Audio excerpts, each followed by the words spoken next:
Alright, we're playing the 50TP Prototyp on the map Westfield, and we're here to wipe up the shed.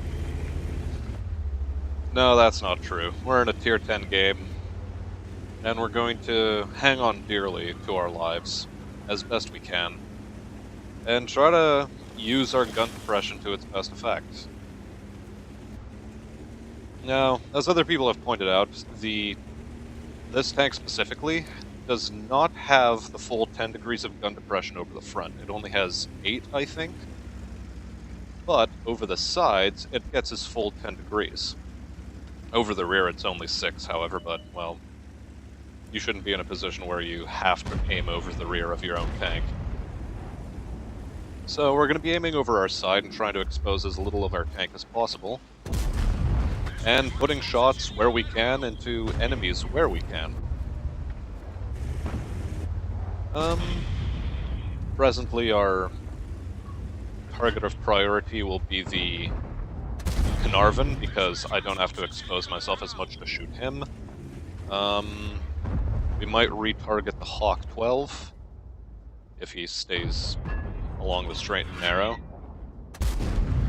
Well, speculative shot, I shouldn't have taken it. The Oho is eyeing us up hungrily.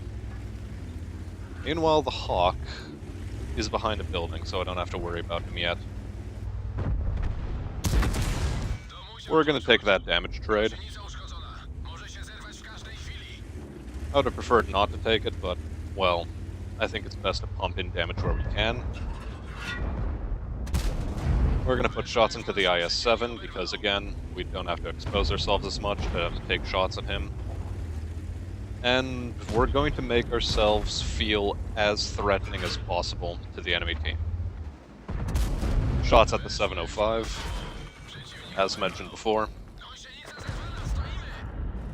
We're going to wait for our track to go up because there are no tank destroyers camping the back, which is what should have been shutting us down, but since it hasn't been, we're not going to worry about it. We're going to avoid taking the shot at the Oho turret because it has more armor than the side of the hull.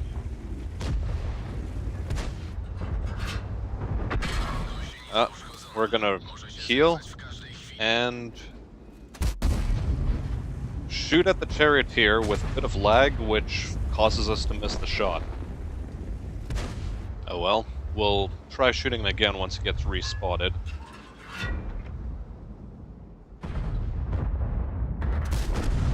There we go.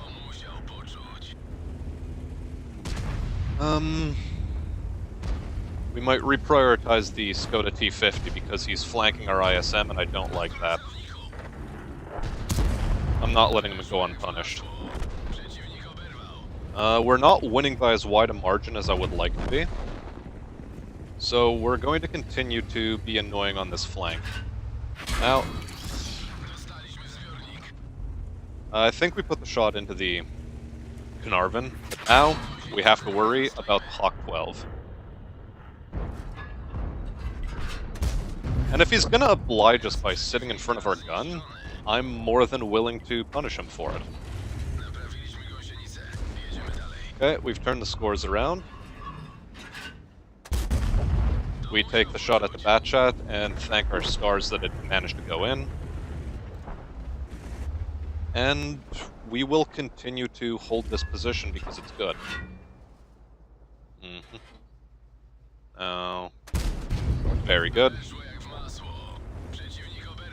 And with that, we can move forward and worry about securing our base.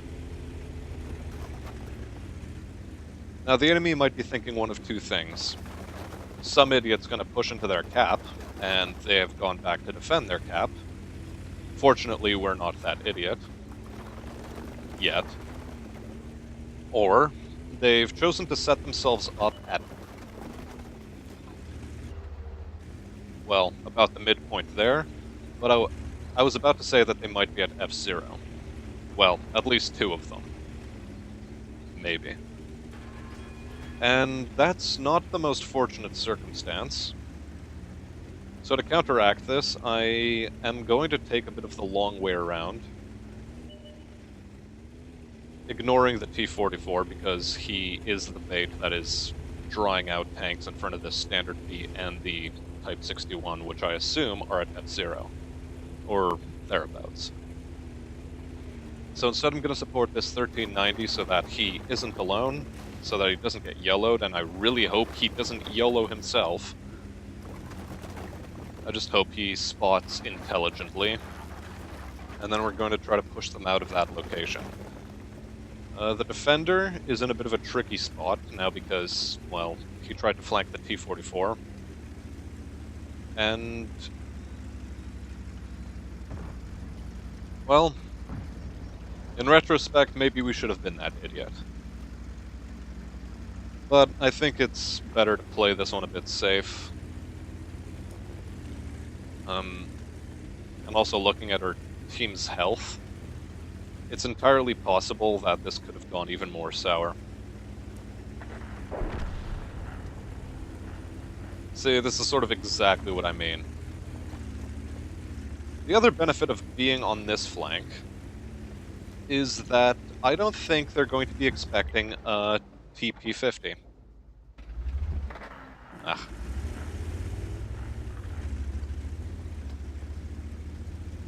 Yeah. They're not going to be expecting a TP-50 to have shown up here. But at the same time, I'm not sure if I should be pushing forward. I think I should wait until another tank is spotted, like the Standard B or the 61. Or even a T-44. Although we don't have to worry about artillery anymore.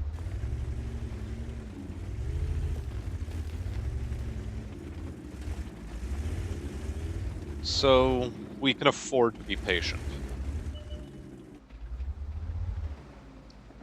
Ah. No dice on the Standard B.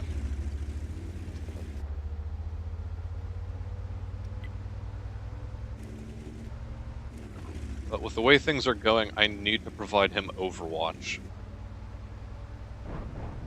Although he did put a shot in, we still have our own artillery.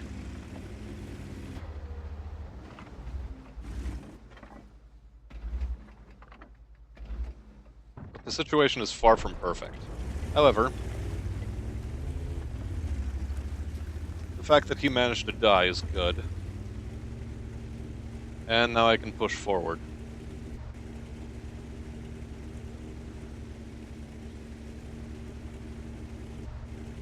I could have pushed forward a bit more aggressively in retrospect, but given the health pool of our team, that would not be optimal.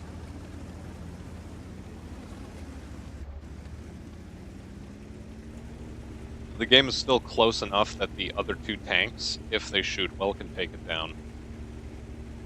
So I needed to reserve my health a bit.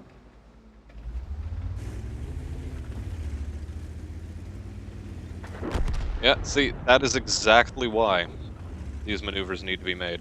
Now,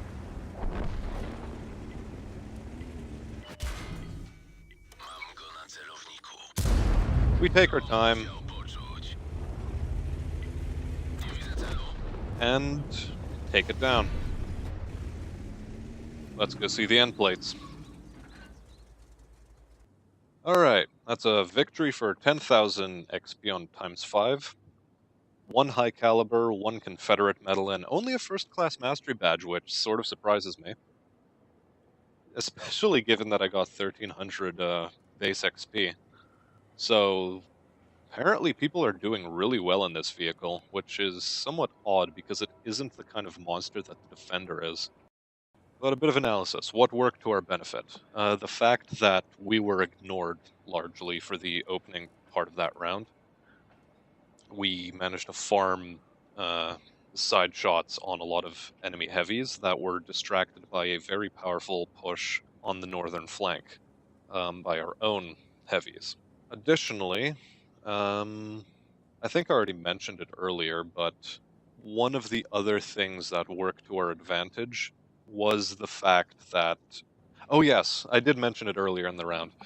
It's the fact that the tank destroyers, which were supposed to be camping in the bushes towards the rear position on the enemy's side, weren't actually there.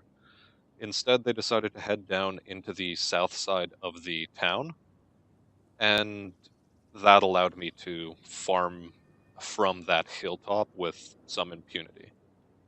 And with that said, I'll be seeing you in the next round.